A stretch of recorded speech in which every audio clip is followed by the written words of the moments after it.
Hi, everyone, and welcome to the Tulsa World Opinion podcast and video. I am Jenny Graham, editorials editor of the Tulsa World. Bob Doucette, editorial writer and columnist. And we're going to start with guns again. This is sadly the third week we're bringing it up. And on one end, people think, well, they're too much.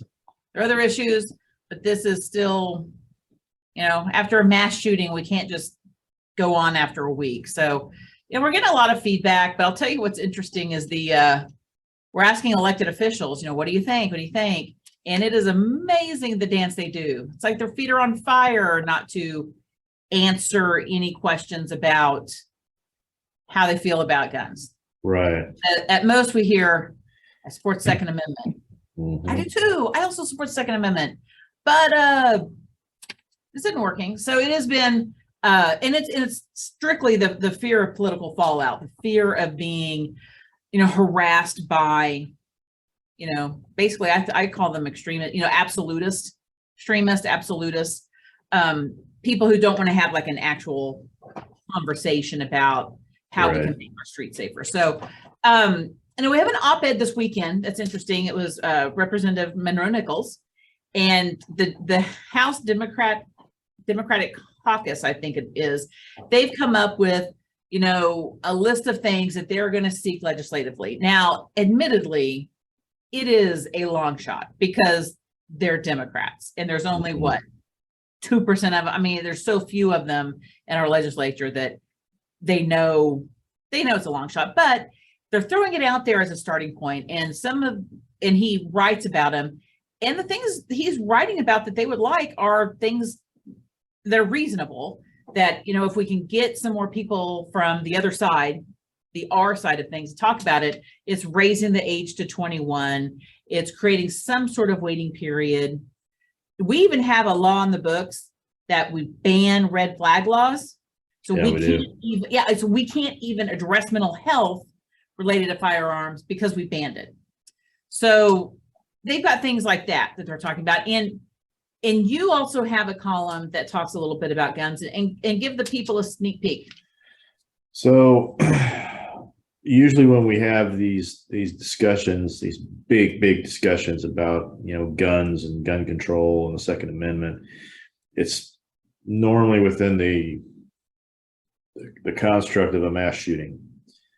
Gun violence is not just limited to that. Most of the people who die from a gunshot wound are not killed in mass shootings. They're killed either in like individual homicides or most commonly by suicide. So I was doing some thinking on this, and I came to the realization is that I've known what seems like a strangely large number of people over the years who have died at the wrong end of a gun. 3 times as many people as I know who have died in a car accident. And I think that's probably kind of rare. I'm probably an outlier, but so I took a look at that and what it means and how that fits within the dialogue that we're having right now about guns and mental health and just overall safety and things like that. And it dovetails a little bit into what you were talking about in a column that you wrote 2 weeks ago in terms of the political middle needing to actually wrangle control of this thing and get us somewhere. Don't you think that what you're talking about, people who have died by suicide using a gun or by accident using a gun or just in crime. Do you think that, I think that makes a difference, that we're just, as human nature, once we get affected by it, then that somehow motivates us to do something. And I think it's sad that it has to get to that point that, for people who've never been affected by it, and I think that for the longest time was how the gun discussion was sort of set up in this country, is that you have people who view guns as tools for hunting, and this is part of life and the culture. They're handed down. There's nothing wrong with them. Then you have people who live in areas where guns, they're used for murder. They're held by gang members. They're held by, whoever. And so I think it's just this different view of that and how you're affected by it, that I think we have to sort of break out of that to create some sort of empathy for the other. We also have to take a different view of what a gun is. Not wanting to give away too much. It's in the column, but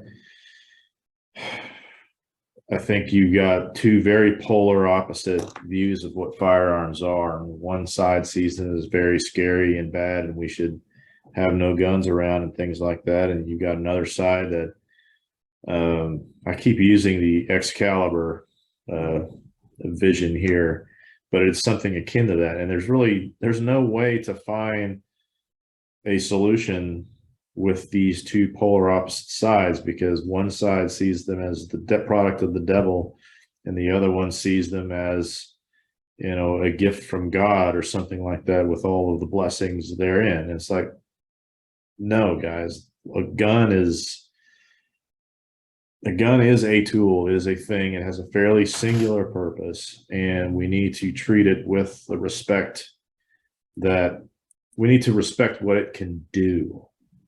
And I think that would inform a lot of people into the whole idea of, do you need this thing? Should you have this thing? And then what type of weapons should be out there that really should be in the hands of, let's just put it, consumers? Because that's what the gun industry has become, is a very wide and profitable consumer market. But we're not talking about toasters here. You know, we're not talking about a car or a coffee pot. You're talking about a firearm, whatever it is, that can leave someone on the wrong end of it just as dead as anything else. And we're not having the right discussions that respect the firearm. And that's something I've been talking about for a long time. It's something that's been concerning to me for a long time. Where it elevates a gun into something personal, that it's well, that's how it's marketed. I mean, when you look at how certain guns have been marketed to the consumers, it is about, remember the AR-15, you know, get your man card. It's all about appealing to some sort of characteristic that if you have this thing, it will make you whole. It will make you something. And make you strong. Instead of saying, hey, this is really just a tool that kills people and kills things. I mean, animals, I mean, for whatever reason. So looking at it like that as something serious, as I think we're talking about, is getting past viewing a gun as something other than what it actually is, which is so. And I'd like to see that more. You know, in the NRA's early days, they were big on gun safety, hunter education, and we need more of that, a lot more of that. That is not what they are now. They still do those things, but that is definitely an industry lobby group that is pushing for the sale of more and more guns. And it takes just a very mercantilist view of what they're trying to do. Is, you know, you're trying to grow sales, and if they grew by 5% this year, you want them to go up 8% the next year, and on and on and on. And the only way that you can do that is market these things the way they are, and politic in a way that would resist any kind of restriction or slowdown of those sales. But it's not just the NRA. I mean, to be clear, there are a lot. No, it's not. A lot of groups now, because the NRA has hit some hard times. They don't have as much money as they used to. They still do, but we have the Second Amendment Association that is run by basically one guy that I can see, but very powerful. You have other he's got pull out there. That what? He's got pull. Yeah, I mean, there are a lot of other groups out there, not just the NRA that we're talking about, and we just need to become aware of who they are, who they're giving to, who's profiting off this, because there's always a profit at the end of it, and I think we have to kind of get to some of that, and that has to emerge too. And you know, it kind of gets into where my headspace at the end of last week, like most people in Tulsa, it was very raw. We were all tired. We were all sort of struck.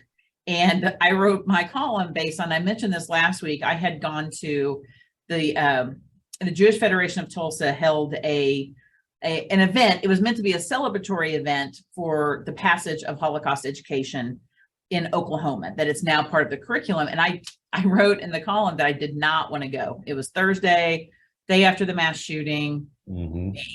I just didn't feel like going to a banquet, but I thought, these are people I really like. They are really good people who did some hard work. And I just thought it'll help. And I was so glad I did, because when we got there, that shooting sort of hung over the mood.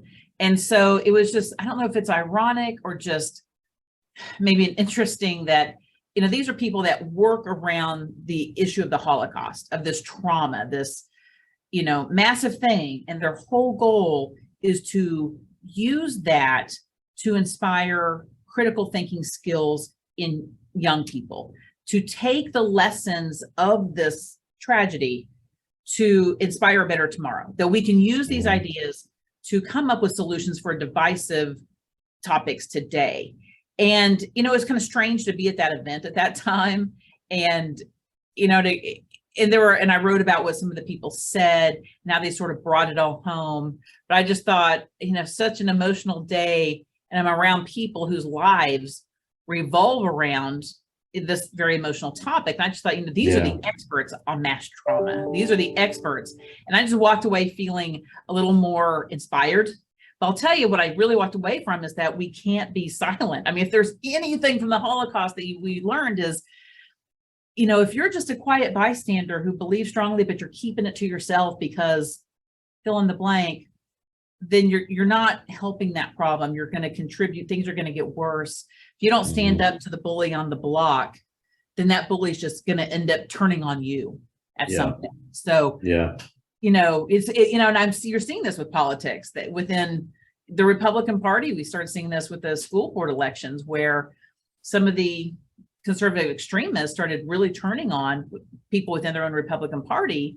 And people were surprised. And I'm like, well, you didn't mind it when they were turning that vitriol on your opponent, but now that it's on you, now you're concerned. I'm like, I think we have to really, with our candidates, no matter what party it is, say, hey,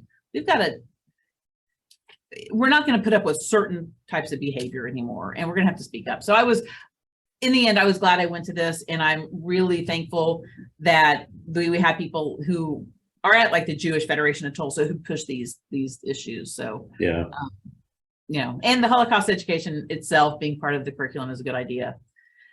This weekend we also have along these lines, Dr. Bob Block is a member of our committee advisory board. He is the expert in child abuse and neglect. He created the specialty. If you were to look at the specialty of child abuse and neglect, he's number one. He has a license at number one. And he talks about how to talk to kids during, to make sense of bad news, that kind of thing. And he's big on resiliency. And so he offers some information that's really good. He also is talking about brain health. He's the one that, instead of saying mental health, because he feels like there's a stigma, that this is really about the brain and we should talk about brain health. So I can credit Block for that. The other bit we have this weekend is from Karen Keeley of CAP Tulsa. And this is completely different, but she talks about a recent survey of Head Start providers that basically low pay and the environment of benefits and things like that are driving childcare providers out of business. So, getting back to the idea of workforce development and family, we need to pay attention to how we're treating young children and those who work with young children. And so this is a place to start. But so editorially, Bob, I'm trying to think of what caught our attention this week. One of the things I think you and I talked a little bit about was the hearings tonight, January 6th. Yeah. Hearings start tonight. And give me your thoughts on this. I think just as anybody who is an interested and engaged citizen, you owe it to yourselves to watch. And if you're not going to watch, then make sure you're reading the stories that come out about it, and then see what they reveal. They've spent several months subpoenaing records, subpoenaing people for testimony, gathering information. I'm not going to say it's like a dragnet kind of thing, but they've been looking at trying to get to, who knew what, who did what, and how, and what, if any, laws were broken in terms of planning and carrying out an attack on the nation's capital during a time when we're supposed to be going through one of the steps of the peaceful transfer of power. That's a hallmark. Here's something I want to say here with that. A peaceful transfer of power is a hallmark of American democracy. That is, if you're going to put the word sacred on something in a, metaphorical way, that's one of them. We don't have coups. We don't have tanks rolling through the street and making people flee and a strong man coming in and taking control and pretending this is how it normally is. That's not us. It's never been us. Outside of the Civil War, we've had, president after president after president, and new Congress is sworn in and everything else like that, for coming up on 2.5 centuries. And that was very much at risk on January 6th, 2021. That's serious. Yes, and I'm bothered by the idea of people not watching. And I know this sounds, I don't know. I mean, Fox News is not going to cover it. Right. They've said that. So for people, they're not going to carry it live anyway. Or carry it live, and we're not sure whether they're going to cover it or not. But there's a healthy number of people who only get their news from one source. A lot of times that's Fox News. Sometimes it's even AON or some other places. But to not even get the information means you're just not interested in really being an informed person. Yeah. Because, you're already seeing sort of the opposition saying, oh, well, this is partisan or this is fine. But you've got to at least listen to the information, then decide. I think of what Watergate happened 50 years ago this year, and then the hearings were 49 years ago, and people were like riveted by it. I don't, that was a very narrow issue. I think this is a much broader issue. I mean, that dealt with think about it. We had a president that this was about a break-in to steal, the opponent's information and then the cover-up. This is about an overthrow of government. So much more serious. And I think bigger. And I am a little concerned that maybe the hearing, depending on how it's structured, whether it's too much to ingest, that the average American might be overwhelmed by it, but I think we need to hear it. And I hope that people can listen to it with an open mind and really just come to some decisions on what really happened, and what do we need to do to ensure it doesn't happen again. So keeping in mind too that people died that day. Yes. How many? 5 deaths. I imagine it probably could have been a lot worse, but that was even though the death toll was not something it's like Oklahoma City bombing or 9/11 type of stuff, people did die. It was a very violent thing. People were turning flagpoles into spears and lances and, brought things to beat people with. And, people feared for their lives. People were hiding, trying to make sure that they didn't get caught by an angry mob and get, attacked or whatever. We had one of our congressmen pleading with the people outside of the chambers to, hey, don't do this. This is not how we do stuff. So, and it speaks to the overall issue of media literacy and information that you take in, what you choose to believe, and then acting on that. And we had a big chunk of people who were believing in something that just wasn't true, to the point they believed it so solidly they were willing to carry out injurious or perhaps lethal violence to change the outcome of something that they didn't like. That is not how we do things in the United States of America. And that's what this is about. It's important. This is about the soul of us. Yeah. I mean, in this little bit that we've heard from Liz Cheney, and I know she's a polarizing figure, but I mean, she said that she's not heard anything. She was active on the committee that has made her be reassured. And so I'm anxious to hear, what did she hear? What is, what has she, and that's what this is about. We're getting to find out what they found out. and what's being kept from them, because we still have people who are fighting this, and how coordinated was the attack. That's the other part. I mean, you get people there with walkie-talkies and communication devices. So so that's going on tonight, and we're encouraging people to react to that and watch it and react to that.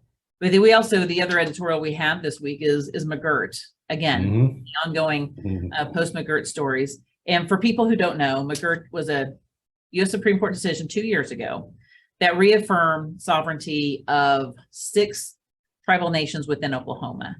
And it basically, it only applies to major crimes. And in reading, I went back and read the opinion this week, and it's very clear it's about major crimes. So, and it was interesting in there, again, Justice Gorsuch wrote for the majority, and he said this was going to create a problem in the immediacy, because we're moving the prosecution of crimes away from state courts and either into federal courts or tribal courts. And it was very specific that this will be, problematic at first, but in the end it will work out. So the state has been wanting to overturn it. I think the board, it's not going to happen. The Supreme Court, largely made up of the same people, and they just don't overturn their own decisions within 2 years. They get overturned 50, 100 years later, not in 2 or 3 or 4. So Curtis Kellman, one of the best reporters we have, his data work, he started trying to track down the fact and fiction of what we're hearing. And he did find that, in fact, yes, we have thousands of cases that are going unprosecuted because the federal courts are just overwhelmed. When you think about it, our state courts have developed over the course of 100 years because our elected officials voted on by us have helped shape that. So the idea that the federal and tribal courts can mirror that within 18 months is not going to happen. And so there are some big problems with, we need more federal prosecutors and judges. So we need to have all our elected leaders contacting any congressional and federal person with pull to get more money to do just that, to ramp it up to where they're able to try file as many cases as they can in the Eastern and Northern District. And also, the tribal courts, they are taking on things they never had to take on. And so, I think, our editorial basically says, again, that we have to deal with the now. There are a lot of concerns of what if, but based on Curtis's findings, some of what is being, said is happening.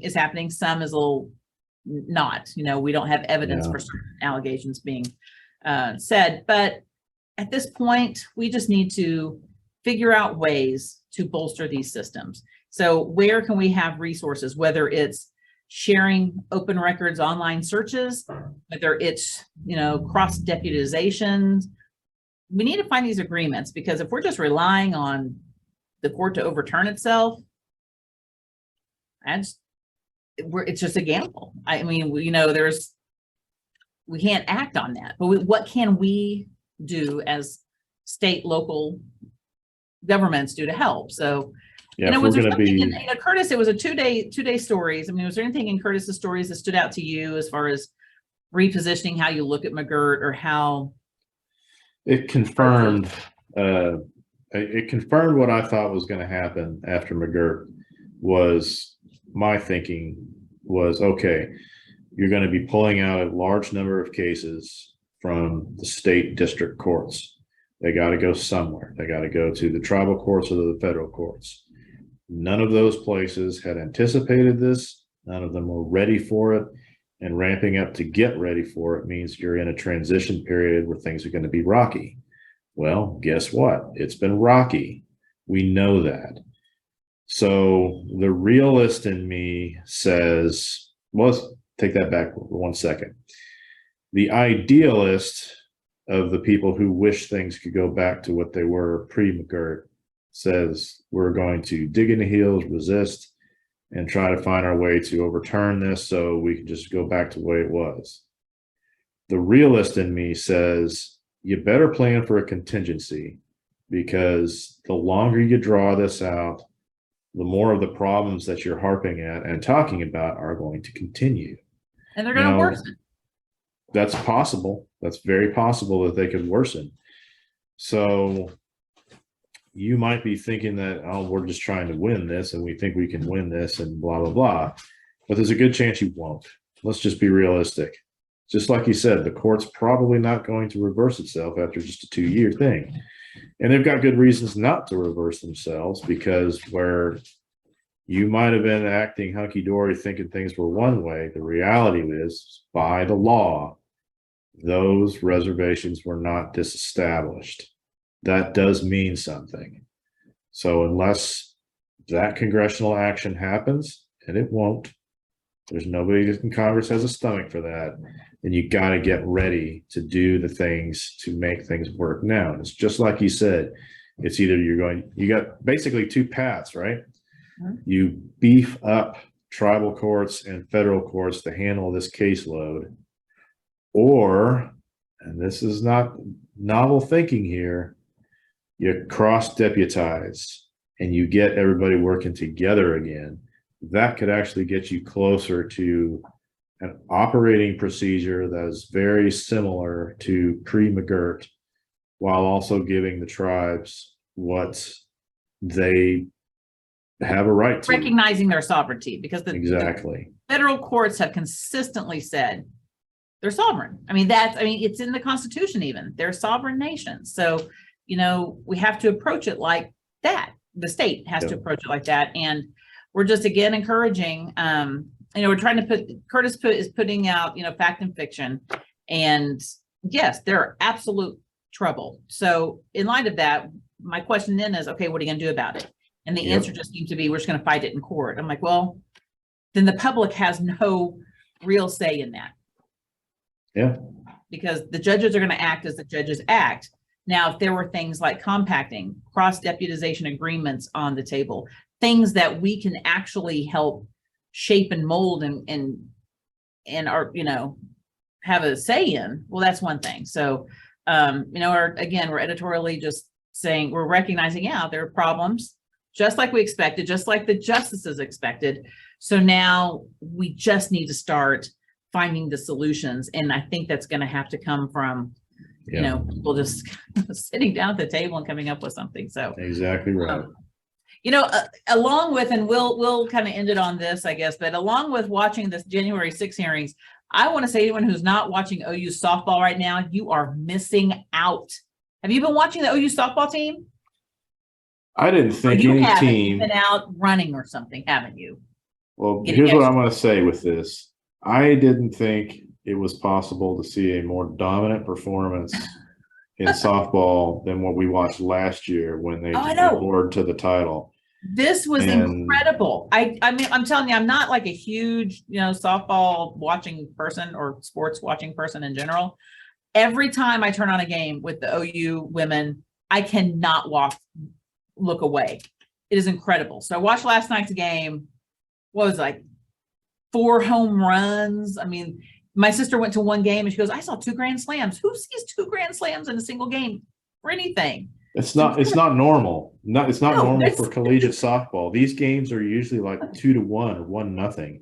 Oh, and they were bombing these folks, just bombing them out of the stadium within the first inning.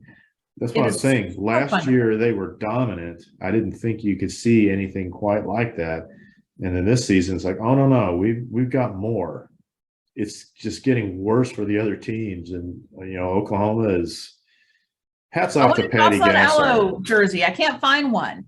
I want to buy some merch. And if she doesn't get a Patty Gasso visor. And is she just like the coolest cucumber ever? They're out there kicking ass and doing all this stuff, and she's just like everything's nothing. She's been there. I know, but I'm like, but coaches sometimes will get either show some emotion, whether mad or happy. No, she is just like solid, just cool, just like I would never play poker with that woman. She's kind of like, she's the Nick Saban of NCAA softball. Seriously, who else has done what Patty Gasso has been doing? It is, ESPN put them on the cover saying they're the most dominant team in America. Any team.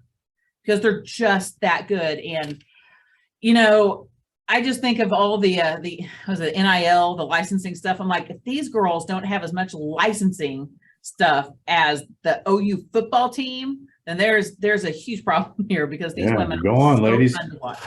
Go get your money. Go get paid. I mean, it's like time. Football, softball, and it's in Oklahoma. I think there was another team. I have to look it up. I'm sorry, but who won a different division. I mean, we have this seems to be the sport of Oklahoma right now, and it's amazing. So they've got 2 more games playing Texas, which is, and I will say Oklahoma maybe State, 2 more games. Maybe 2 more games. If they win the next one, that's true. Champs. It's best of 3, so it could be 1 more. Jocelyn Allo did say you only get to beat OU once. She's right. So, but I will throw out also Oklahoma State they're an amazing team, and it's almost like if OU wasn't just freakishly good, I mean, Oklahoma State would be right up there. So we'd be talking about it, yeah. Exactly. And how interesting is it that it's Oklahoma State, OU, and Texas all right there, and it's just so much fun. But we need more merch. I want a jersey. Can't find a jersey. We need more merchandise. OU, come on, missing out. It's an opportunity. Exactly. So I can find football stuff everywhere, but where's the OU women? Come on. So anyway, that's what I'm doing this weekend or tonight or whenever the next game is. I'll find out. We got a lot of stuff happening. So a lot of stuff. That's right. So anything you're doing? Any final notes from you?